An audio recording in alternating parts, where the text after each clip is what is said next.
दोस्तों नमस्कार, मैं हूं संजीत कुमार और आपने देखना शुरू कर दिया है बिहार टीचर पॉइंट। दोस्तों आज बात करेंगे कि गणतंत्र दिवस के अवसर पर बहुत सारे शिक्षक उपस्थित नहीं हुए तो उन पर जो है वो शो काउज निकलेगा। जी हाँ, जैसा कि बहुत सारे शिक्षक ये सोचे थे कि गणतंत्र दिवस के अवसर पर नहीं जाएंगे तो क्या होगा, जबकि आपको ये भी पता होना चाहिए, आप पता होगा भी कि गणतंत्र दिवस के अवसर पर जो है ऐप से हाजिरी बन रही थी, इस शिक्षक को उस पर हाजिरी बन रही थी, तो स्वाभाविक है कि उस दिन उपस्थिति अनिवार्य थी।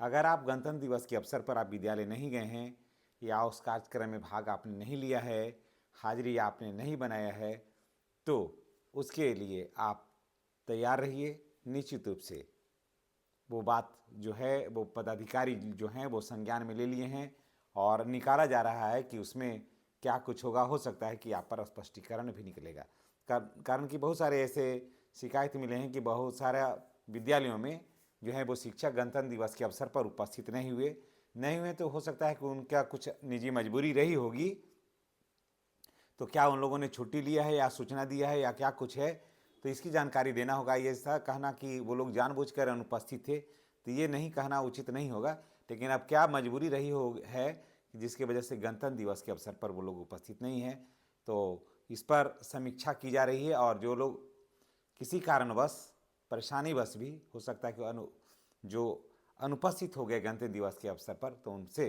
कारण पूछा जाएगा कि आप अनुपस्थित क्यों हो गए हैं। दूसरा है कि जैसा कि आप सबको पता है कि सक्षमता परीक्षा चल रहा है। सक्षमता परीक्षा 3 और 4 में 12,819 शिक्षकों ने राज्यकर्मी का दर्जा प्राप्त करने के लिए परीक्षा पास कर लिया।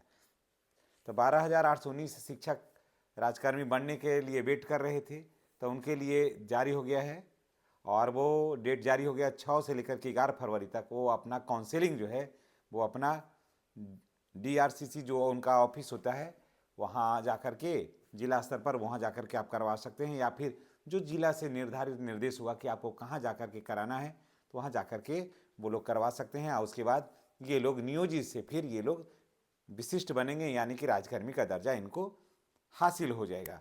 अब बात करते हैं कि पहले तो नहीं था, बाद में फिर हुआ कि वेतन संरक्षण की बात जो हुई उसमें सेवा पुस्तिका में ये बात नहीं लिखा हुआ है, तो BC शिक्षक एवं प्रधान शिक्षकों के वेतन संरक्षण का सेवा पुस्तिका में उल्लेख किया जाएगा। उनके प्रविष्टियों में उनका प्रविष्टि अनिवार्य है ताकि बाद में कठिनाई नहीं हो। हालांकि ये सरकार का काफ़ी अच्छा पहल है कि जो भी लोग भी BC शिक्षक हैं, यानी कि नियोजित से सक्षमता परीक्षा पास करके BC शिक्षक बने हैं, चाहे 1 हो, 2 हो, 3 हो, 4 हो, कोई भी हो, तो उनके सेवा पुस्तिका में लिखाएगा कि अमुक तारीख से ये लोग जो हैं वो नियोजित से विशिष्ट बने हैं और विशिष्ट बनने के उपरांत पूर्व में इनका ये था और यही वेतन जो है वो विशिष्ट बनने के बाद ये जारी रहा और ये डेट को से ये लोग सक्षमता परीक्षा उत्तीर्ण करके और राज्यकर्मी बने हैं और उस पर सारा कुछ भरा करके वेतन संरक्षण का बात करके वहाँ पर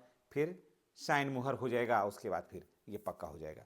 तो जो भी शिक्षक विशिष्ट बने हैं या प्रधान शिक्षक गए उनको वेतन भी कम हो रहा था, तो वहाँ उनका भी सेवा पुस्तिका में इन सारे बातों का उल्लेख किया जाएगा।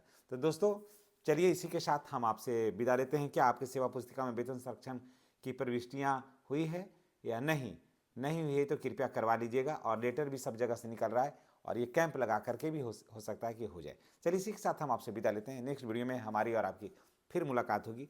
चैनल पर नए हैं तो चैनल को सब्सक्राइब करके बेल आइकन को दबाइए ताकि वीडियो का जो नोटिफिकेशन है वो आपको मिलता रहे। धन्यवाद।